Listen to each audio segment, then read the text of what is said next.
Welcome everyone, this is Prince Sanjeev. पिछले lecture video में हम लोग देखे थे कि किस तरह से हम अर्थमेटिक मीन, ज्योमेट्रिक मीन और हार्मोनिक मीन निकाल सकते हैं। इस लेक्चर वीडियो में देखेंगे कि अगर हमारे पास दो नंबर है ए और बी, तो किस तरह से इन दोनों के बीच हम n arithmetic mean, n geometric mean और एन हार्मोनिक मीन इंसर्ट कर सकते हैं। अब यहाँ पर सवाल उठता है कि एन अर्थमेटिक मीन इंसर्ट करने का मतलब क्या है। इसका मतलब ये है कि अगर हम a1, a2, a3 and so on up to an n number of arithmetic mean a और बी के बीच में इंसर्ट किए हैं, तो a1, a2, a3 and so on up to an b हमारा अर्थमेटिक प्रोग्रेशन में होना चाहिए।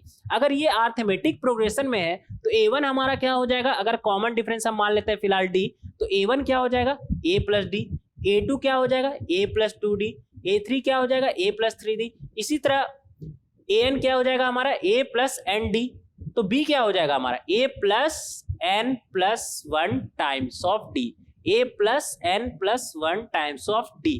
तो यहां से d का वैल्यू हमारा निकल के आ जाएगा क्या, b minus a upon n plus 1। d का वैल्यू हमारा क्या निकल के आ गया, b minus a upon n plus 1। अब हमें a1, a2, a3 सब कुछ पता चल जाएगा। कैसे, a1 था क्या a प्लस डी, a तो हमें गिवन होगा और d हम निकाल चुके हैं क्या, b minus a upon n plus 1। तो a1 हमारा क्या हो जाएगा a प्लस डी और d के जगह पे क्या रख देंगे b minus a upon n plus 1। a2 हमारा क्या हो जाएगा a plus 2 times of d और d के जगह पे क्या रख देंगे b minus a upon n plus 1। इसी तरह हम a1, a2, a3 and so on up to an तक निकाल सकते हैं, सबका वैल्यू निकाल सकते हैं हम यहाँ पर। तो इस तरह से हम a1, a2, a3 सभी का वैल्यू निकाल सकते हैं। यहाँ पर अगर ऑब्जर्व करें a1 plus a2 plus a3 plus a4, मतलब जितना अर्थमेटिक मीन था उनका सम, जितना अर्थमेटिक मीन था उनका सम अगर हम करें तो वहां से हमारा n times of a plus b by 2 आ जाएगा। वहां से हमारा n times of a plus b by 2 आ जाएगा। और a प्लस b बाई 2 क्या है हमारा, दो नंबर का अर्थमेटिक मीन ही तो है। कौन सा दो नंबर, a और b, a और b का अर्थमेटिक मीन ही तो है। इसे हम सिंगल am भी बोल सकते हैं, इसे हम सिंगल am भी बोल सकते हैं। तो यहां से हम बोल सकते हैं कि sum of n arithmetic mean between a and b is equal to n times single am between a and b, n times single am between a and b। इसे नोट करके लिख लीजिएगा। तो इस तरह से हम एन अर्थमेटिक मीन दो नंबर a और b के बीच में इंसर्ट कर सकते हैं। अब नेक्स्ट आता है यहाँ पर कि a और b के बीच हमें एन ज्योमेट्रिक मीन इंसर्ट करना है, एन ज्योमेट्रिक मीन इंसर्ट करना है। तो इसका मतलब क्या है, जिस तरह से हम लोग देखे थे कि अर्थमेटिक मीन में हम एन अर्थमेटिक मीन जब हम इंसर्ट किए थे ए और बी के बीच, तो a1, a2, a3 and so on up to an b हमारा अर्थमेटिक प्रोग्रेशन में आया था।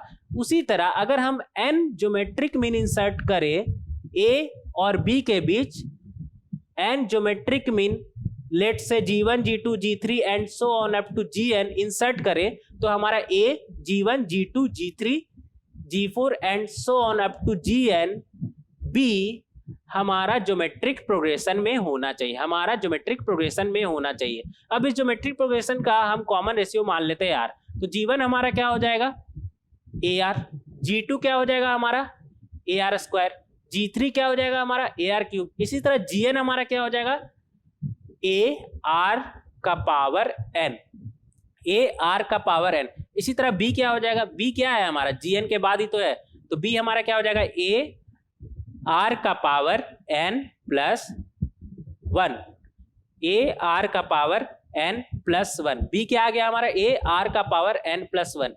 a को उस तरफ भेजेंगे तो r का पावर n प्लस 1 हमारा क्या आ गया b बाई a।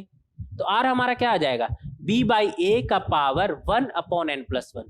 r क्या आ जाएगा हमारा b बाई a का पावर 1 अपॉन n प्लस 1। हमारे पास r आ चुका है और हमें पता है g1 क्या है a r, g2 क्या है a r स्क्वायर, g3 क्या है ar क्यूब। r के जगह पे ये वैल्यू रख दे, कौन सा b बाई a का पावर 1 अपॉन n प्लस 1। तो हमें g1, g2, g3 and so on up to gn मिल जाएगा। तो इस तरह से हम g1, g2, g3 फाइंड कर सकते हैं। अब यहाँ पर एक चीज ऑब्जर्व करें कि अगर हम g1, g2, g3 इन सभी को मल्टीप्लाई करें, मतलब जितना भी हमारे पास ज्योमेट्रिक मीन है इन सभी को हम मल्टीप्लाई करें, तो यहाँ से हमारा इसका वैल्यू निकल के आ जाएगा रूट ए बी का पावर n।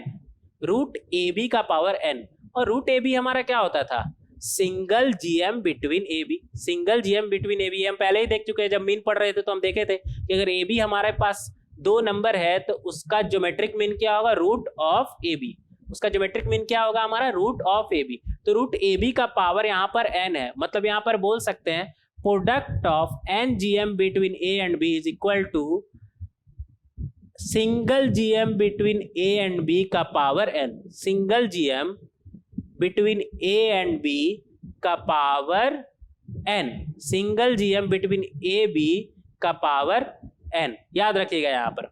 नेक्स्ट मूव करेंगे हम कि अगर हमारे पास दो नंबर ए बी है और वहां पर हमें n हार्मोनिक मीन इंसर्ट करना, n हार्मोनिक मीन इंसर्ट करना। इसका क्या मतलब है कि अगर हम h1 h2 h3 and so on up to hn n harmonic mean यहाँ पर इंसर्ट किए है तो a h1 h2 h3 and so on up to hn b हमारा हार्मोनिक प्रोग्रेशन में होना चाहिए, हमारा हार्मोनिक प्रोग्रेशन में होना चाहिए। अगर ये हार्मोनिक प्रोग्रेशन में मतलब 1/a1 सॉरी 1/a, a1 कहाँ से आ गया यहाँ पर, a और b और h में बात चल रहा था, 1/a 1/h1 1/h2 1/h3 and so on 1/hn and 1/b हमारा अर्थमेटिक प्रोग्रेशन में होना चाहिए। HP का तो डिफरेंशिएशन ये है ना कि रेसिप्रोकल करे तो हमें अर्थमेटिक प्रोग्रेशन मिलना चाहिए, तो ये हमारा अर्थमेटिक प्रोग्रेशन में होना चाहिए। अब अर्थमेटिक प्रोग्रेशन में है तो इसका कॉमन डिफरेंस हम मान लेते हैं d, तो 1/h1 हमारा क्या हो जाएगा 1/a प्लस d, 1/h2 हमारा क्या हो जाएगा 1/a प्लस 2d, इसी तरह 1/hn हमारा क्या हो जाएगा 1/a plus nd, 1/a plus nd। तो 1/b हमारा क्या हो जाएगा 1/a plus n plus 1 times of d। तो यहां से हमारा d का वैल्यू निकल के आ जाएगा, यहां से d का वैल्यू निकल के आ जाएगा क्या 1/b minus 1/a upon n plus 1, 1/b minus 1/a upon n plus 1। हमारे पास d का वैल्यू निकल के आ गया है, तो हम यहां से 1/h1 निकाल सकते हैं, 1/h1 निकाल सकते हैं, क्या हो जाएगा हमारा a प्लस d के जगह पे क्या रखेंगे 1/b minus 1/a upon n plus 1। इसी तरह h2 भी निकाल सकते हैं, h2 हमारा क्या हो जाएगा 1/a plus 2 times of d, 1/a plus 2 times of d, और d के जगह पे क्या रखेंगे 1/b minus 1/a upon n plus 1। इसी तरह हम सारा यहाँ पर हार्मोनिक मीन निकाल सकते हैं। हार्मोनिक मीन का हम रेसिप्रोकल निकाल रहे हैं, फिर उसका रेसिप्रोकल करेंगे तो हमें हार्मोनिक मीन मिल जाएगा, मतलब 1/h1 1/h2 1/h3 निकाल रहे हैं, तो 1/h1 मिल गया तो h1 भी मिल ही गया हमें, 1/h2 मिल गया तो h2 भी हमें मिल ही गया, तो वो कोई बड़ा डील नहीं है कि h1 फिर कैसे निकालेंगे, 1/h1 हमें मिल गया तो फिर h1 भी मिल जाएगा। तो इस तरह से हम n हार्मोनिक मीन निकाल सकते हैं, इस तरह से हम n हार्मोनिक मीन निकाल सकते हैं। अब यहाँ पर ऑब्जर्व करिएगा, ये 1/h1 1/h2 1/h3 इन सभी का अगर हम सम करें ना तो वहां से हमारा आ जाएगा n टाइम्स या फिर n upon 2 times of A B upon a plus B, n by 2 times of A B upon a plus B. इसे ऐसे भी बोल सकते हैं n times of a plus B upon 2 times of A B, n times of a plus B upon 2 times of A B.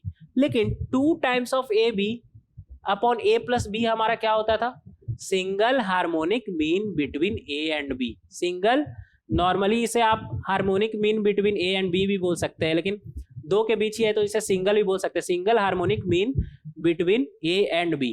तो यहाँ पर हम देख सकते हैं कि n टाइम्स ऑफ, लेकिन single harmonic mean between a and b हमारा कहाँ आया, डिनोमिनेटर में आया, तो इसे हम बोल सकते हैं n times reciprocal of single harmonic mean between a and b। तो यहाँ पर लिखिएगा sum of reciprocal of harmonic mean, sum of reciprocal of harmonic mean is n times reciprocal of single harmonic mean between a and b। क्या लिखेंगे यहाँ पर, sum of reciprocal of harmonic mean is n times reciprocal of single harmonic mean between a and b. तो इस तरह से हम N harmonic mean, n geometric mean और एन अरिथमेटिक मीन दो नंबर ए और बी के बीच में इंसर्ट कर सकते हैं। यहां पर एक नोट लिखिएगा, यहां पर when n number of arithmetic mean and n number of harmonic mean are inserted between two number, when n number of arithmetic mean and n number of harmonic mean are inserted between two number respectively, then the product of kth arithmetic mean from the beginning पे underline करिएगा, from the beginning and kth harmonic mean from the end पे underline करिएगा, kth harmonic mean from the end is always constant and is equal to the product of the two number।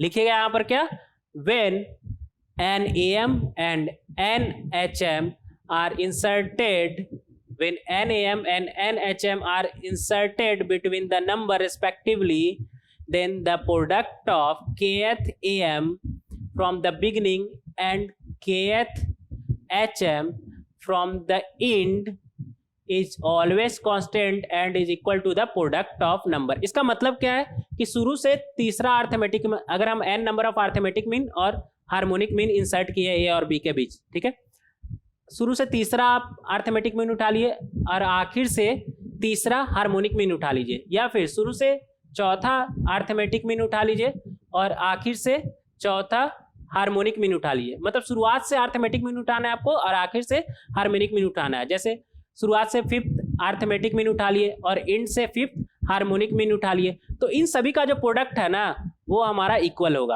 Constant होगा। एक इन सभी का जो product है वो हमारा कांस्टेंट होगा, मतलब इक्वल ही आएगा, हर बार इक्वल ही आएगा। और कितना आएगा, प्रोडक्ट ऑफ द नंबर मतलब A B, product of the number मतलब ए बी। तो ये यहाँ पर लिख लीजिए। और ये आया कहाँ से, हमें पता है केथ, हमें आता है निकालना kth arithmetic mean from the beginning, kth arithmetic mean from the beginning हमें निकालना आता है, और kth harmonic mean from the end भी हम निकाल सकते हैं, केथ हार्मोनिक मीन भी हम एंड से निकाल दे सकते हैं। तो उन दोनों का जब प्रोडक्ट करेंगे तो हमें क्लियरली दिख जाएगा कि ये एक कांस्टेंट है। तो इस तरह से इसे हम समझ सकते हैं। नेक्स्ट लेक्चर वीडियो में इसके ऊपर डिस्कस करेंगे बहुत सारा क्वेश्चन। मिलते हैं नेक्स्ट लेक्चर वीडियो में। Thank you.